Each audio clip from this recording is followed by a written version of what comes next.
Fakes left, now taken off. Gonna run for it, got it! There he goes! The 6 or the 10 to 5! Oh, the play of the year in the NFL! Welcome back, everyone, to episode 15 of the Buds Mafia podcast. We're here on a nice little relaxed Sunday afternoon, the calm before the storm of Game 1 of the Toronto and Ottawa playoff series, and we're only 30 minutes out from Carolina, New Jersey, Game 1. But I had a late night, but I'm feeling a little bit better right now. But Jackson, how was your weekend? I know you're not feeling the greatest at the moment. No, I'm not doing too bad. My weekend was good. Went up to the cottage, spent the weekend with the family, had some Easter dinner. Went over and saw a couple of my buddies last night and watched hockey and drank some beers, cooked some steaks, and back home now and going to have an Easter dinner with the wife tonight and sit and watch some hockey and do nothing. Right But on, yeah, right on, yeah. What'd you get up to? We went to Chuck's to watch the playoff games yesterday, which we'll talk about, and the games are pretty sick. The St. Louis game and the Colorado game. Then we went to Dickens and Joe Dogs last night. It's a good vibe. Wasn't too busy, but yeah, I definitely, I got home probably around 2. Which I don't really go out too much often anymore, honestly. I'd rather like a sit-down bar than going out, but it was a good time. I mean, we started at Chuck's at 7, got home at 2, so it was a long shift, but we're here now. It was a good day. But yeah, we'll get right into it. First day of playoffs, always the best day. First game, Winnipeg, St. Louis. I rode on that bet that you had, and we were so close. Actually, no, we weren't fucking close. It was more Hellebuyck fucking being Hellebuyck. MVP of the league, by the way, his third Vezina, but he can't fucking save anything, and his team has to bail him out. It consistently pisses me off every single year. Losing my mind. It was Winnipeg money line, which cashed. 3 shots Connor. He had like 5 shots. He had a great game. Yeah. Just a point, which I think he had 3 points. Yeah. And then Connor Hellebuyck over 21.5 saves. The Vezina fucking winner and most likely the MVP I think he had 13 saves. Like it's just. I thought it was a lock after everything hit. I was like, sweet. Well, then it was like after 2 periods, he had like 9 saves. And I was like, are you fucking kidding me? He's not actually going to get this. And then every time, like, I was happy that St. Louis would get a power play because I'm like, hey, like, just get a buttload of shots. And then fucking Winnipeg's D was blocking literally everything. Everyone decided to be Chris Tanev and block literally everything. And then when it did go through, it went in the net. So, I mean, Hellebuyck was pretty pumped after the win. He knows he had a horrible game. He knows the woes about him in big games. But yeah, fuck. I mean, they need... I can truly see them being a Stanley Cup winner. Obviously, they're fucking, the President's Trophy winners, but they need him. Again, I think he's the MVP. He's actually the bet. I think he's the Betway or a Bet365 favorite right now to win. He's like a minus 145 to win. So, because they don't really, they have Blues a deep came roster. Out firing yesterday. Oh yeah, they're playing the same game how they won the Cup in 19. They don't really have any superstars. Thomas is very underrated. Like 80 points in 70 games. He had a great game. Kairu's shot was insane. That power play left corner. He had so many chances yesterday. Yeah. And then Braden Shen was running guys out. Like, but yeah, I mean, if they can win with Hellebuyck playing like poo, like I think they'll be fine. The wideout was crazy. But yeah, what was the final score? 4-3. Kyle Connor balled. So yeah, I think next game's Tuesday. No, Monday. I think so tomorrow. Game 2 Monday. Yeah, I mean, I think we both had Jets in 6, I believe. I think I had Jets in 6. I don't know what you had. I think I had Jets in 7. Jets in 7, yeah. It's the Blues. It's the same with the way how they won back in 19. They don't really have any superstars. They're just a well-built team that's going to run you out of the building. But like we said last time, like no Holloway stinks. Their D4 is still really good, but I just don't think they can get the offense to keep in a series with Winnipeg. No, their offensive pressure yesterday though was pretty immaculate. No, it was periods 1 through 2 and like a half, and then the D just fell apart in like the last minute. Yeah, it's. But Kyle Connor's been gross all year, so it's like he's been nasty. It's just Winnipeg is again. They're a perfectly well built team, and if they can win a game like that with Hellebuyck playing his worst game. Arguably, like he made some good saves down the end there, obviously, but if they can get him what he was during the season, like if they can win games like that when he's playing like that, you're in a good spot. But yeah, Winnipeg takes game 1, game 2. I think it's tomorrow, like we said, the night game, and I think my favorite was Colorado. Definitely my favorite out of the West. Spanks them 5-1. it was a pretty boring game through the first period. It was boring as fuck. Complete opposite game as the Winnipeg game. I won't lie. I fell asleep halfway through the third period of the Winnipeg game, and I woke up to watching Kyle Connor score.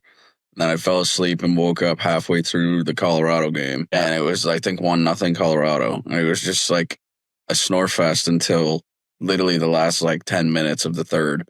And then it was just 5-1 out of nowhere. Yeah, and I almost had a bet hit that day. I had Nichushkin anytime, Colorado money line, and over 3.5 goals. Which I'm pumped for you to hear my bet the farm today. My bet the farm. I know last one was pretty fucked. Dude, I was 2 things off from that hitting. I was 2 things off. I was so pissed. I was $2,000. But yeah, this one, this one's my smallest one. It's only $1 to win 60. It's I know, because we need a bet. I need a lock of the week. What am I? I'm 1 for 100. Yeah, I think 1 for 1 10. for 13. 1 for 13. So yeah, it's bad. And you said it last time, my lock of the week's becoming my bet the farm, which is just tough look, but we'll get dialed in. But yeah, then I think Colorado is again, Landeskog didn't play, but they're just a perfectly well-balanced team. Their speed was on full notice. They were flying out there. And again, this is the depth Dallas still has really good depth, arguably the best in the league, but just no Heiskanen, no Robertson. I'm pretty sure. Which, if week to week in playoffs is basically a whole round at least. So that's not good. And Heiskanen, I know the Twitter teased it a picture of him practicing, but that means fuck all. He could easily be out for the whole playoffs. Dude, I got so confused. I thought he was back, and then I was sitting there and I'm watching the game. I'm he's just not here.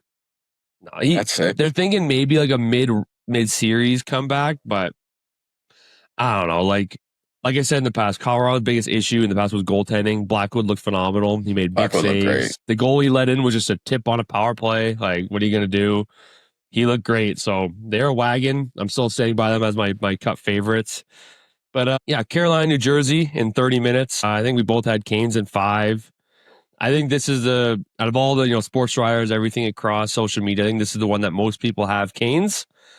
I think New Jersey's too beat up. Canes are playing really good. The Hurricanes are the favorite to win the cup right now. On most odds, they are number 1. Really they're a plus 450, which is fucked.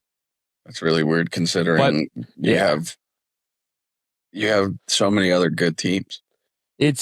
I looked at it, I talked to my brother yesterday about it. It somewhat makes sense because of their path to the finals. Think about it. So they play New Jersey, which again, they should win in 5. Could maybe go to 6, but they should win that series pretty confidently. Then next, they play Washington, Montreal. Not really confident about either of those teams. So a lot of people have Montreal winning that series. They're the last place Eastern Conference team in the playoffs. Yeah. And Washington has not really been proving. So they're going to play them.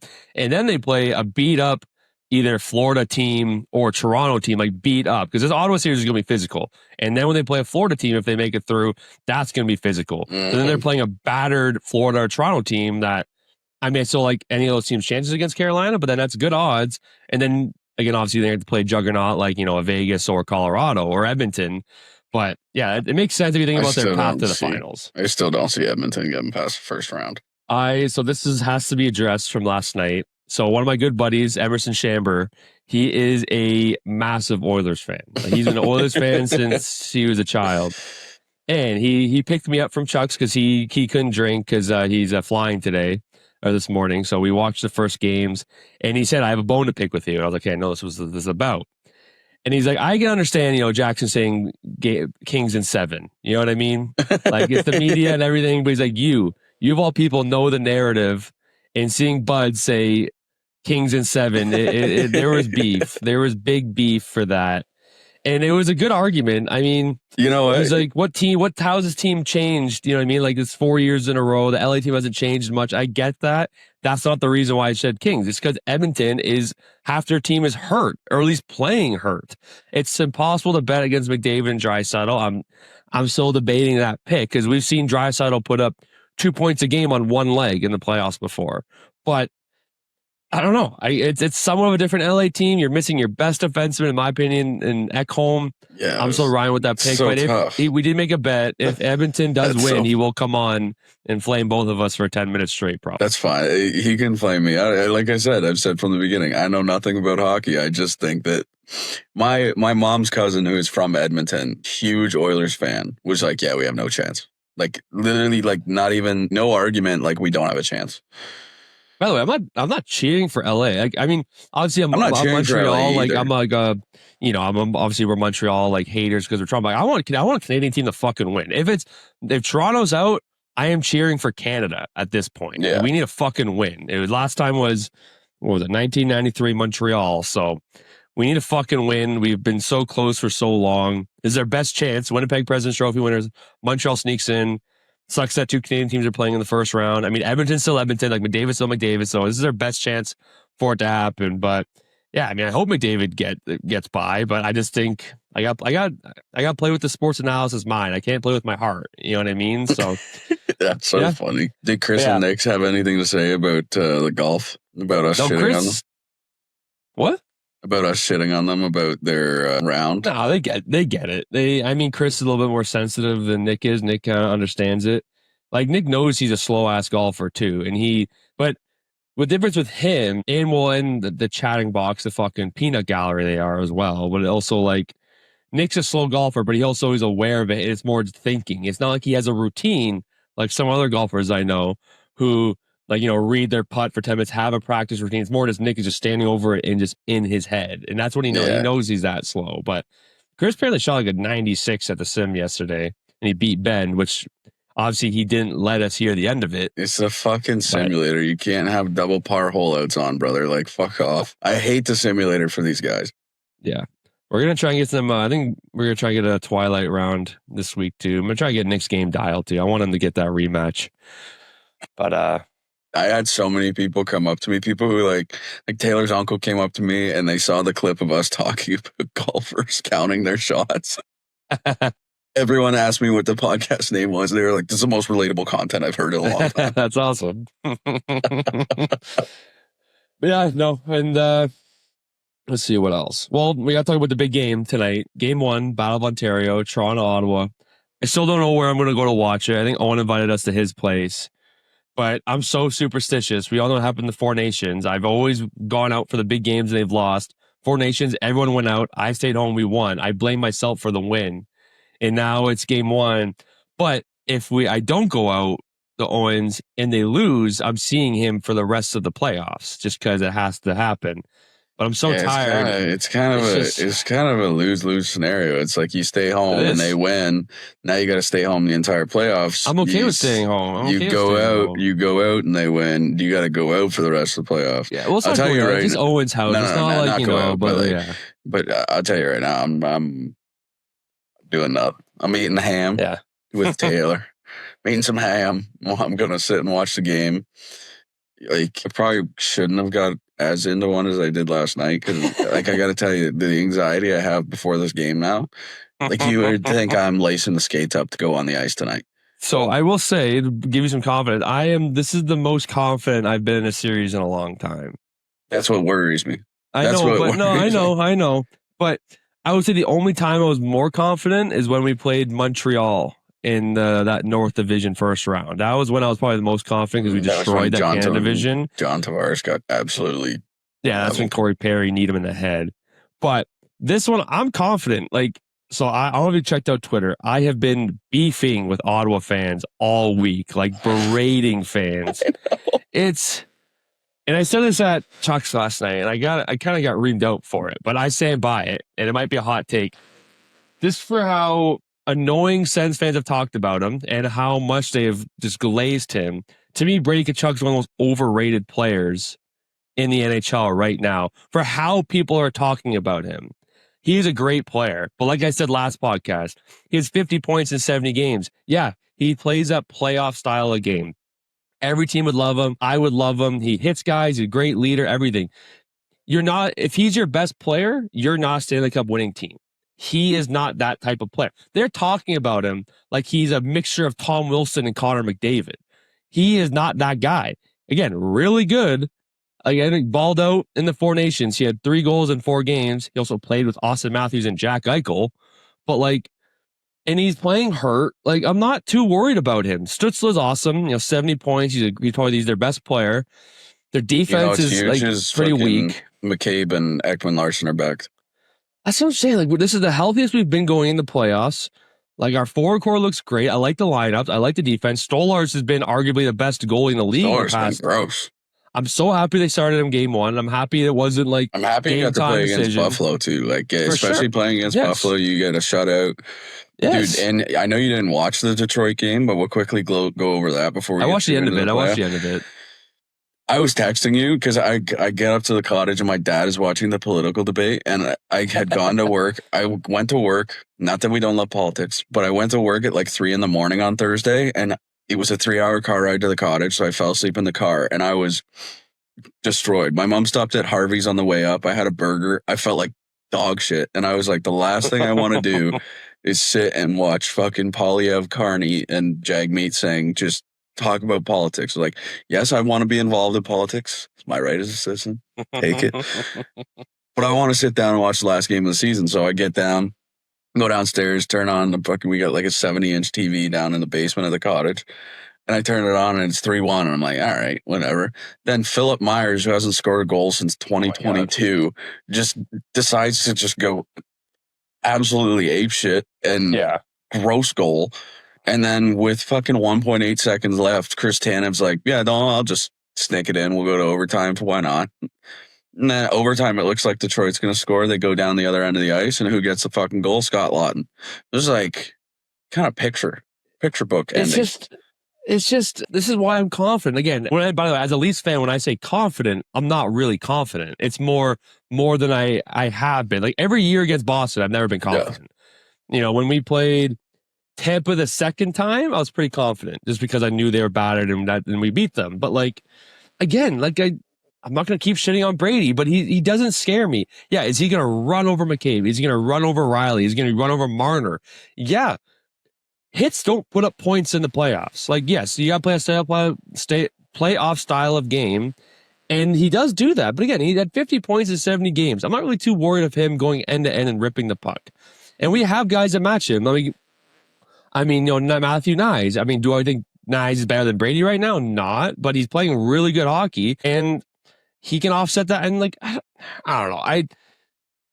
All of it's been pissing me off. And if they lose, then I will put a hand up and I'll glaze Brady Tkachuk. But he's also playing hurt. I don't know if you see him recently in practice. He's gotten like 3 high sticks to the face, and he just looks so pissed. But he's going to go out there, run around, but let him run around. Like, let him run around. Let him take penalties. I don't care. Like, fuck. Sorry, I had to mute Ottawa. Myself there quickly. Little Miss Tay is making a concoction in the kitchen with the blender. That's all right. She can hear me go off. Like, fuck Ottawa. Like, it's just, I lived there for 4 years. Great city. Just fuck yourself. It's seriously, fuck you, Ottawa. Do you see the first round ticket prices for the first game in Ottawa? Yeah, they're max. Their cheapest tickets more expensive than Toronto's cheapest. And Toronto's cheapest ticket. That's crazy. My roommate. You know what? It also is crazy to me. Sorry. What? No, go ahead. Is Tampa and Florida don't play till Tuesday. That was really weird. We had games yesterday, and now they have the 3-4 day off, and now which benefits Florida like crazy. If I'm Tampa, I'm pissed because Tampa's fairly healthy. I think Kucherov might have getting banged up. I think he's fine, but Florida, like, that's why. So me and my family, we do a bracket challenge, like a bunch of us, and I switched to Florida in 7 just because Marie said everyone is back. I'm like, well, fuck, okay, but I still think Tampa can win this. I think Witt and Biz both said Tampa. But obviously, Yan said Florida. But a ton of people are saying Tampa. Like, I just think it's going to be a dogfight of a series. It'll be a dogfight.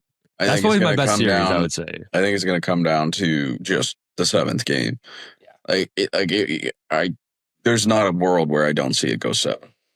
It can't. It's just, again, to me, it's the best series. People are saying Dallas, Colorado, but Dallas is hurt. Colorado beat them 5-1. I think, to me, this is the best series. To me, the Edmonton, LA series and the Tampa Florida series are the Tampa Florida series to me is one of the best series because it's going to be like just unreal hockey. Like, all playoff hockey is going to be unreal hockey. Yeah. But LA Edmonton, just the 4 years in a row and the story behind it and how much they hate each other. And you have McDavid and you have Draisaitl, and then you got Doughty who's going to run people like those two series to me are one and the same. And like especially Toronto, with Ottawa, the last game of the year between Edmonton and LA and how beefy it got. Like, it's going to be some hatred. And Toronto and Ottawa too is like, I can see it, but this is going to be one of those series that it's either going to set up the future of like playoffs in Toronto and Ottawa playing each other. Yeah. And Ottawa is going to continue to get better, but I really think it's going to be Montreal on a tear for the next little while. I think they're good. The way Davidoff's looking, better and better. Suzuki, Lane Hudson. We talked about it last time, but I think Suzuki is establishing himself. He's becoming a lock for the Olympic team. I think as of right now, there's not too many changes to the Team Canada roster. I think Binnington is pretty solidified for how he's playing, being that guy for sure. Dude, I think for the only swap you do, I think the only swap you do is Cirelli for Suzuki. I love Hagel. The fact that he had 35 goals without a single power play goal is absolutely ridiculous. Dude, Hagel and I came out of 90 points. He had 90 points. Hagel and Point came out of the Four Nations just firing on all cylinders. That's why I like Cirelli. I think he was there just strictly for defense. He still put up points, but I think Suzuki's just as good defensively, and you have him like as a 90-point guy and a captain. I think that's the only swap I would have as of right now.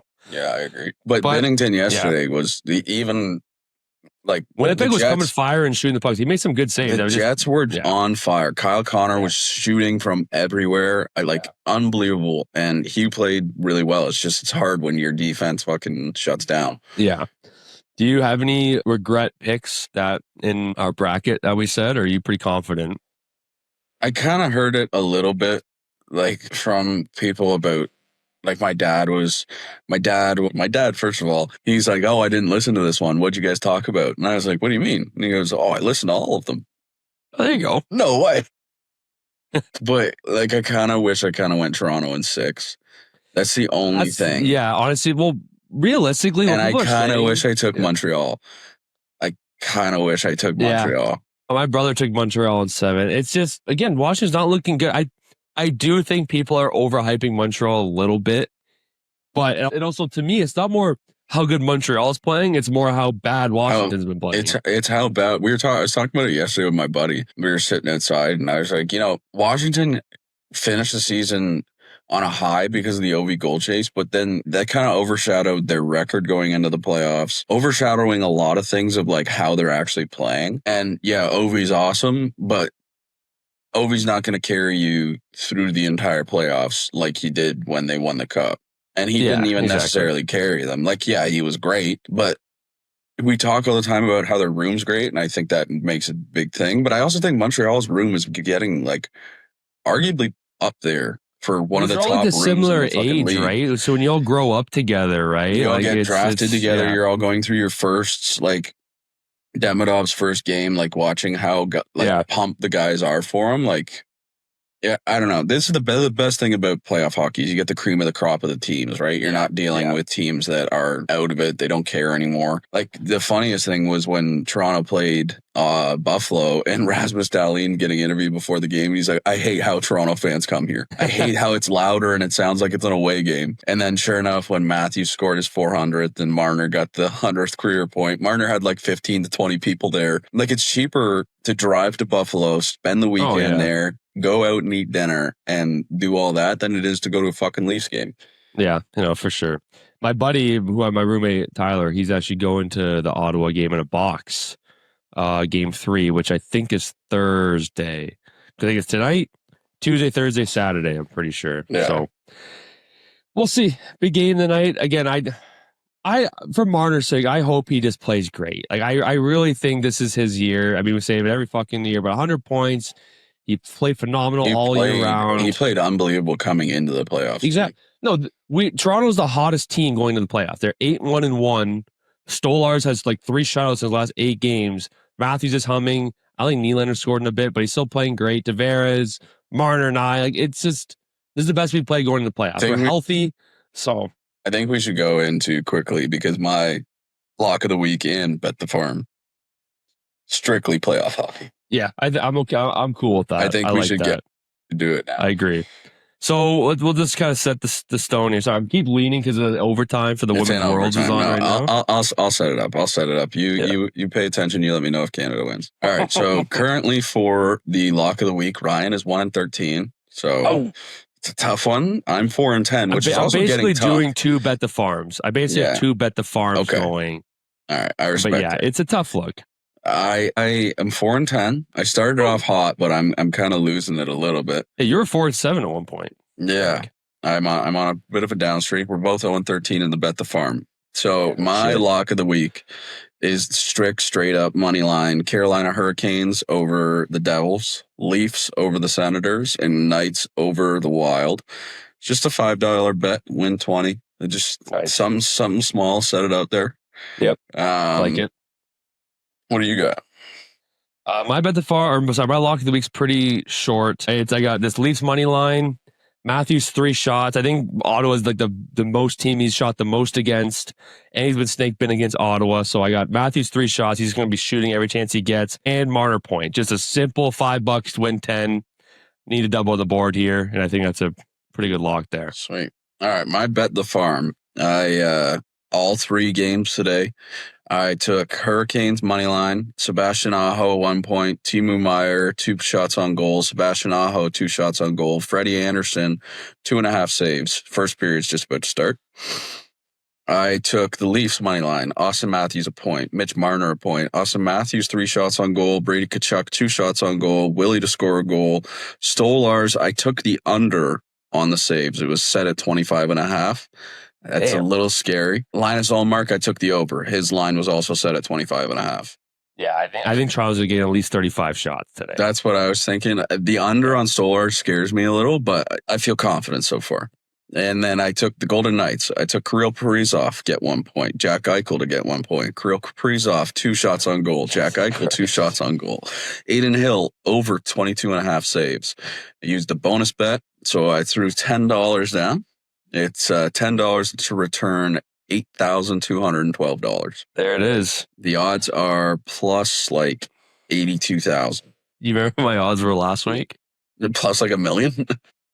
It was like plus $1,200,000. It's crazy, but yeah, mine's simple. Mine is just money line for all the games till Tuesday. I like how I was saying it's simple, but it's all the games till Tuesday. But I got Hurricanes money line, Leafs money line, Vegas money line, Washington money line, Winnipeg money line for game 2. I actually have Dallas money line, who's the only underdog that I bet. I mean, they're not much. It's plus 125. I think Dallas will get sneak one at home. I shouldn't say sneak one at home, but I think they'll split the home and home series there. LA money line, game 1. I got Tampa money line. $1 to win 60. Yeah, dude, it fucked me up. We could have a first ever lock of the bet the farm win. We'll see. We might call it a lock of the farm, considering. But no, yeah, I'm kidding. That's actually pretty. I was deciding about it. I was kind of in between doing that, but also I really wanted to. I just need to know if I'm going to win or lose. Yeah. A series that we didn't really talk about, and probably the series that no one's really talking about, is the Vegas-Minnesota series. I think I'm not giving enough credit to Minnesota. I put Vegas in 5 I think we both did Vegas in 5. Maybe you did Vegas in 6. I think I did Vegas. But I don't know, dude. The last game, like, Kaprizov was the MVP favorite going in. He looks great. Joel Eriksson, we saw what he did at 4 Nations. He looks great. Their goaltending's a little shaky. Like, Gustafsson will be the starting goalie. He's pretty good. I mean, we'll see what Zeev Buium getting his first start. I think he's the first Israel-born player to ever play in the NHL, which is pretty cool. Shout out Nick Beer. So he so that'll be cool. But yeah, I mean, again, like I said, he's a winner. I think we talked about it last time. So I still have Vegas, but I think this one could cause some troubles for Vegas, as Vegas is playing hurt too. I think Jack Eichel's back, even though he missed the last few games. But yeah, I'm excited for that one. But yeah, I think this game's still in overtime.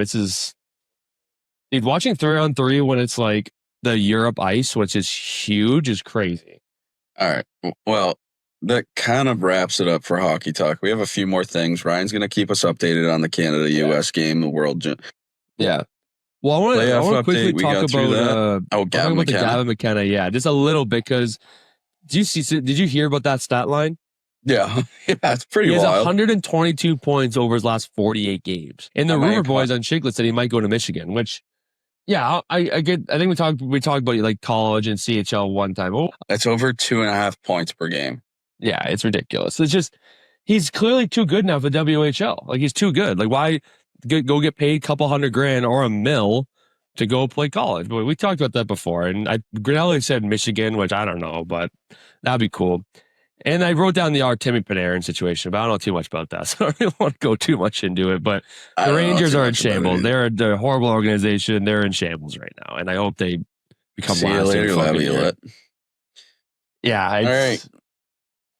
We're going to switch over quick. Ryan's going to keep me updated on the game because I'm actually very interested in it. But I'm going to go through kind of latest mock draft for the NFL draft because it's coming up here on Thursday. Go over where they have people going in the top 10 and what the Bills picks looking like, and maybe a few other notable teams might go to Detroit, considering Ryan's brother's a big Lions fan, and we'll see from there. So I think it's pretty locked in that Cam Ward's going to go number 1 to Tennessee. I don't think I've seen many changes in that situation. No, they've been googly-eyed over him since he had his pro day, but the most recent one, which kind of messed me up a bit, they got the Cleveland Browns taking Travis Hunter.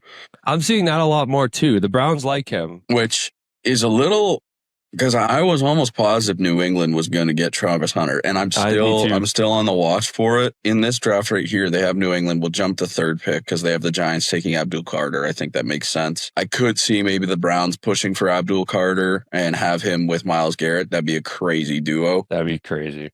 But I think having Travis Hunter would fill a need they have for sure in the secondary, as well as bring in some packages as well. But they have the Patriots taking Ashton Genty, which I don't love, but I've also been talking, his draft stock has gone through the roof. What do you think his odds are that he goes to Vegas? Because I think that's where the stars are aligning. I think it was their GM or president even said, like, I'm so for taking running backs high in the draft or something. So, like, the way that I think this could shape up is that Travis Hunter doesn't go second to the Browns. Abdul Carter goes second to the Browns. The Giants take Genty. The Patriots take Travis Hunter. The Jaguars will have to shuffle and take someone, and I could see him follow the Raiders. Now, that being said, Mason Graham, I could also see the New England Patriots taking Mason Graham because right now they have he's an amazing D tackle, and considering the way considering the way they beefed up their D line, having a young kid come in like that would be really, really good. But yeah, so right now this latest mock draft from NFL Network is Tennessee taking Cam Ward, Browns taking Travis Hunter, Giants taking Abdul Carter, New England taking Genty, the Jags taking Mason Graham at 5th. The Raiders taking Shedeur Sanders at 6. He got his number retired. It's like, fuck off. He didn't do fucking shit. Travis Hunter, I understand. He won the AP defense, or he won like the Big Ten or whatever it is, defensive player of the year. Won the Heisman. I kind of get that. Fucking Shedeur Sanders. If your last name wasn't Sanders, you wouldn't fucking be there. They got the Jets taking an offensive tackle out of Missouri at 7. I like that for the Jets. They got the Panthers taking Jalen Walker out of Georgia, the edge rusher, at 8. I also like that. And here we go. They got Jackson Dart going number 9 to New Orleans. I love that for them. I love that for New Orleans. I love it for Jackson Dart. I think he has the capability to be good in the NFL. I think he's going to be one of those guys that's going to need a year or 2, maybe even 3, kind of establish himself, figure out the difference in the game. You're playing in a pretty shitty conference in the NFC South. That conference stinks. It's always stunk. It's always going to stink. Always. No hope. Always. No hope. They got the Bears taking Will Campbell out of LSU. Love that for them. They're beefing up their O-line for Caleb Williams. Let's just scroll down here. Issues about his arms. Apparently his arms are like super tiny, like in length or whatever. His arm, I read a thing. And his wingspan. And he was like, people were always talking about how good I was and whatever, and then as soon as I get my arms measured, I become the worst O-lineman in draft history. It's crazy. Like, you saw the tape. You saw it. Like, he was projected like 3rd, 4th overall at times. It's like, just because of a measurement you saw, which has nothing to do with how he played, you're like, oh, well, I'm taking this guy. This guy's going to fall out of the 1st round now. It's like, okay, well, you clearly thought he was good enough to be drafted 3rd, 4th, 5th overall. Yeah, no, yeah. And now you saw measurement, which... Didn't she like it was an issue? I love him. He's a football guy. I love him. Yeah, I like him. He reminds me of like Joel Alt. Just all he cares about is God and football. Yeah. Skipping over the 11th pick, the 49ers are taking who fucking cares. The Dallas Cowboys take Matthew Golden, Texas wide receiver. Damn, I like he's going that for high him. now? But yeah. It's crazy. Damn, I swear, then last time we saw like him going to like the Bills like a few weeks ago, something like that. It was either Matthew Golden or Isaiah Bond. It might have been Isaiah Bond, but yeah. They got Tyler Warren going to the Colts at 13. I like that for the Colts. Yeah. They got a dog water Warren. fucking quarterback competition between Daniel Jones and fucking Anthony Richardson. Falcons don't care. Arizona don't care. Cincinnati, go fuck yourself. Seattle, they have Seattle taking I fuck this guy's name up all the time. Tetoroya. That's McMillan? Yeah, McMillan. The receiver, yeah. I've seen so many people are completely like, this guy could go to like, they think he's going to be like top 5, or they think he's like a third round pick. He could go top 5. I think Seattle taking him at 18, considering getting rid of DK, bringing in Cooper Kupp. They also brought in Valdez-Scantling. They still have Jackson Smith in the jig, but he is a good young wide receiver who can learn behind kind of two Super Bowl winning wide receivers and a younger wide receiver in Jackson Smith in the jig. But like, I think that's a great pick for them. Packers, what's the issues with McMillan? Like, what's his, like, why are people so high? Or is his potential high, or is he just his athleticism isn't there? Like, what is it? I think it was just the need for these teams in the top. Like, oh, okay, yeah. Tennessee needs a quarterback. Cleveland could use a wide receiver, but Jerry Jeudy fucking finished the year crazy good. Well, most of the top 5 teams need a quarterback besides the Patriots. It's a pretty weak QB class. The Jags really just need to fucking fill in their defense. The Jets are doing pretty good, so let's go back to seeing who we don't care about. We don't care about the Broncos. We don't care about the Steelers. They got the Michigan tight end Colston Loveland going to the Chargers. You go fuck yourself. Who cares? The Bucks don't care. They got the Bills projecting a trade with the Minnesota Vikings. Buffalo has already invested in pass rush this offseason, signing Joey Bosa and Michael Hope, who won't fucking play till the 6th game in. Extended Greg Rousseau. Whatever. So they have them taking Mike Green out of Marshall. He was a junior redshirt, and they're projecting us to trade up to the 24th pick from the 30th pick. So I don't know. Like, we've talked about it a lot. We have Brandon Beane fucking trading quite a bit. They also have Tampa trading with Green Bay to get a edge rusher in the first round. Who fucking cares? No one cares about the Texans. The Eagles, you won your Super Bowl. Fuck off. All right. They have Kansas City. This is fucked. This is fucking wild. They have Kansas City projecting a trade with the Baltimore Ravens for the 27th. Philadelphia, this is the description of why the trade is going to happen. Philadelphia's domination of the line of scrimmage in the Super Bowl led the Chiefs to find another tackle early in the draft. Even after signing Jalen Moore to a free agent deal, they send a 3rd-round pick to Baltimore to bring in the big body but agile Ariante Ursary from Minnesota. Who fucking cares, you cheating sons of bitches? Fuck the Chiefs. All right, now this is interesting. We've got the Detroit Lions bringing in Alabama offensive guard Tyler Booker. I think that's huge for the Lions, considering that you lost a lot of pieces in free agency. I think your brother would be pretty pumped on getting an offensive guard or an offensive lineman in the first round. Your fucking wide receiver room, your running back room is shored up. Your secondary is not too bad. Your linebackers are pretty good. You kind of need to bring in that person to fucking protect Jared Goff. I like that for them. And they got the Ravens taking a safety. Fuck the Ravens. Love you, Kevin. What a breakdown from the kid. He's taking the reins. I'm watching the championship game. He said he wasn't feeling well, but he stepped up to the ball. I'm not going to lie, dude. I made a tequila soda before we started doing this, and then I'm right back into last night. All right. Why did you make a that's tequila soda? What's wrong with you? But ham later. Oh, I didn't know you're having a ham. All right. I'm having ham. I'm having candied yams. I don't know. Taylor's whipping something up in the blender right now. There you go. Let's give a little shout out real quick to the lovely ladies who support us 24/7. Caitlin and Taylor, amazing women, deserve the world. Yeah, well, they got us. You brought up Caitlin. I'm gonna shout out Caitlin too. First off, she has 4 more exams left, which is crazy. She has Monday, Wednesday, Monday, Wednesday, Friday, then Monday. Then she's back home for the summer, which is awesome. We're going to Portugal at the end of the summer, which I'm very pumped about. Gotta love that. For 2 weeks. A funny story is I'm not very good with heights. I hate heights. They scare me. They scare everyone. But her mom is like basically like planning everything, which I'm like, thank God, yes, because she's Portuguese. I'm like, yes, please plan everything. Just tell me where to be, tell me where to go. That's where I'm kind of at, right? And she's like, are you scared of heights? I'm like, yeah, I am, but I can deal with what the situation is. And we're going across, see if I can actually put it on the camera. It's the longest and I think highest recreational suspension bridge in the world, I'm pretty sure. Which doesn't sound too good for me. Let me tell you something about Caitlin and her mom. They are thinking of content. I would see that very well. I would pay money.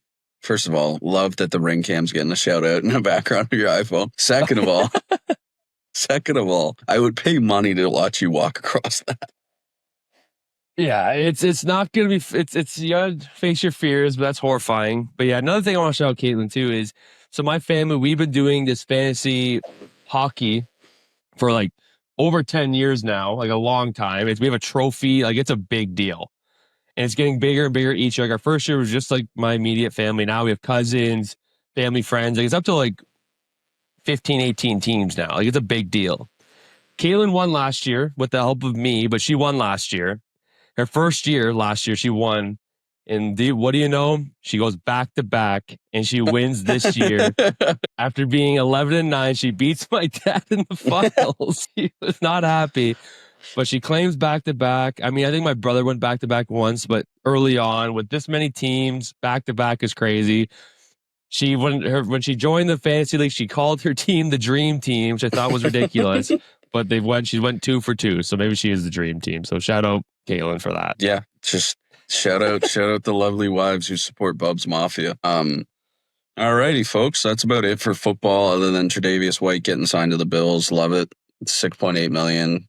Pretty team friendly deal. Gonna help in the back end. Pretty well means Rasul Douglas is gone. I don't want him to be gone, but pretty well.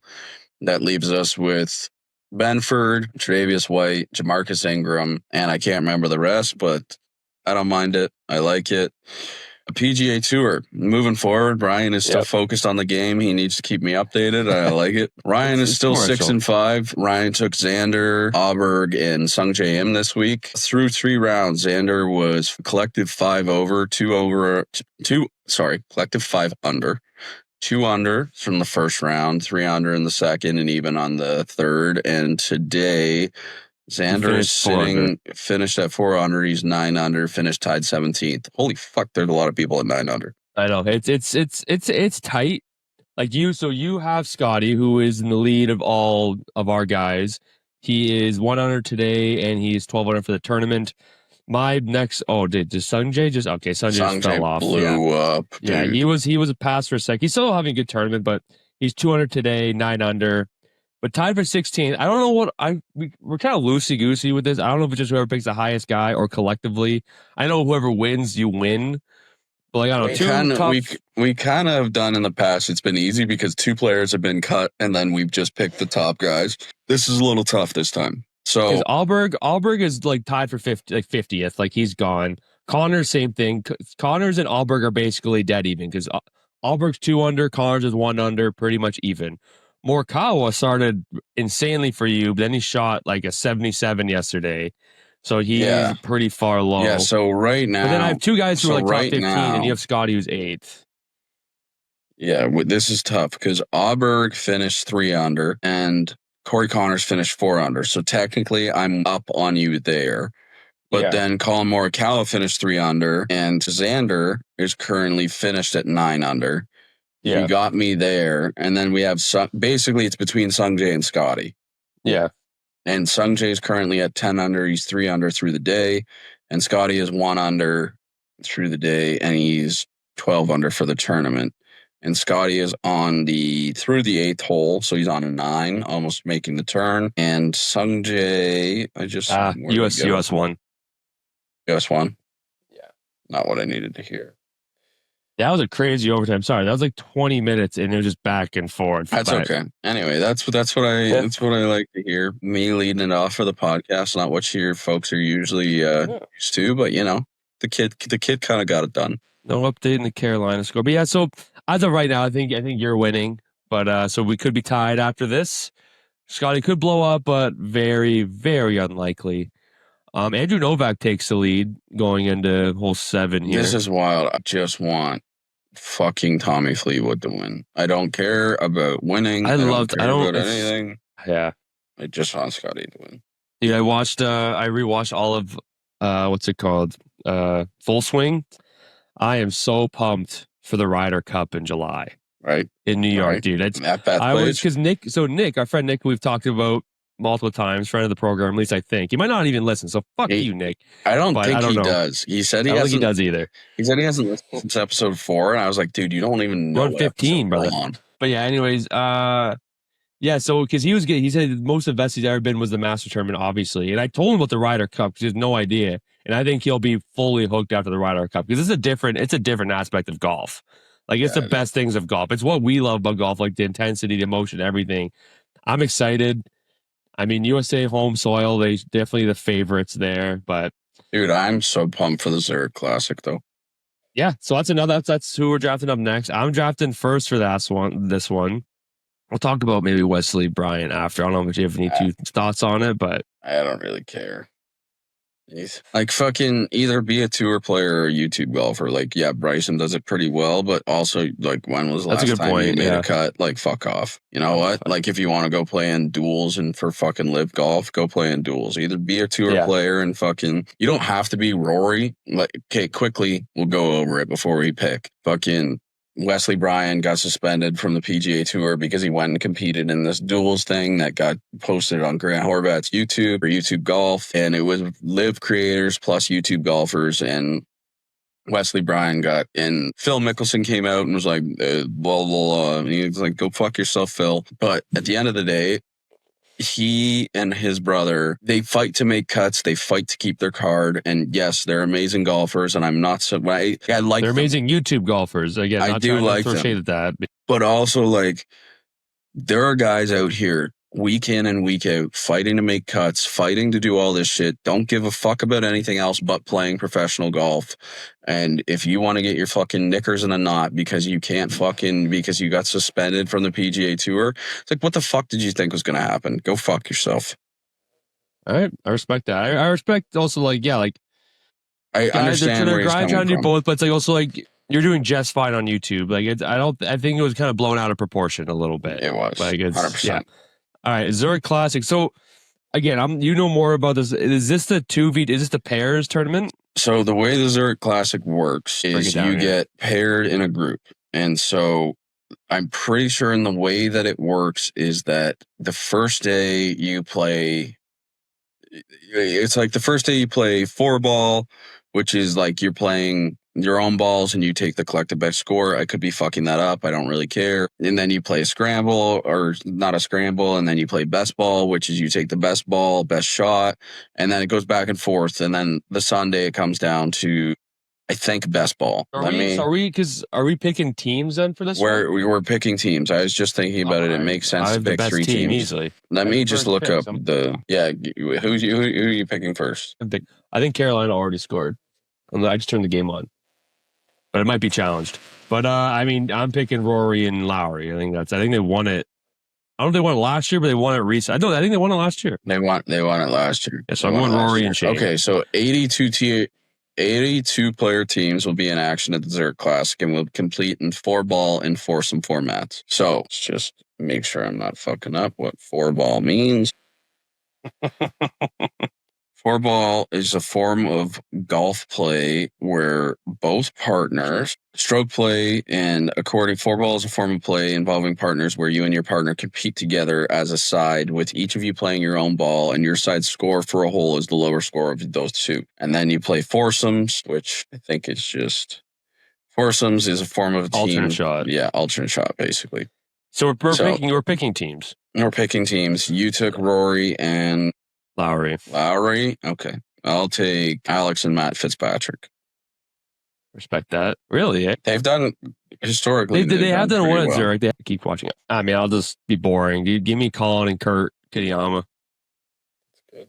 It's a good team. Piss me off. Guy. I need to pick a Canadian team. Damn it! No, I wanted the Canadian boys, but I go. I don't know if I'm going to take those two though.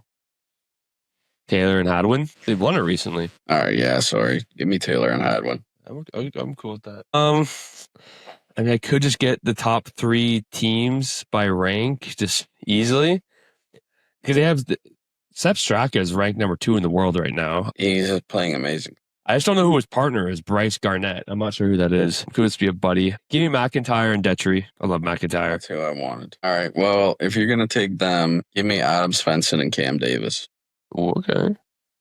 I like that. So I've got. Fuck, we can go over it later. Well, I have. I know it right now. So I have Rory and Shane, Detry and McIntyre, and Morikawa and Kadiyama. You have the Canadian boys. You have Svensson and Davis, and you have the Fitzpatrick brothers. Rory and Shane, Morikawa, and I say all the teams, and you slowly say the first guy. Carolina is all over New Jersey right now. All right, let's quickly go to our penalty box. Mine again. Hate to get political here. We don't like getting political here. But I voted the other day. Go out and vote. Did you did the early voting? It did. It's just, dude, the voting system's horrendous. Like, it took me the guy. Well, actually, no. The penalty box is the fucking old man at the starting of who gave me the go ahead. Who told me it would be just under 30 minutes, and I was there for an hour and a half. It's never under 30 minutes. I know, like going to the fuck you for lying to my face. Office. Look me in the eyes and tell me, dude, you're going to be here for over an hour. I'm like, okay, fine, thank you. You're going to say... Don't fucking lie to my face, old man. You lie in my face when you're literally taking part in politics. Yep.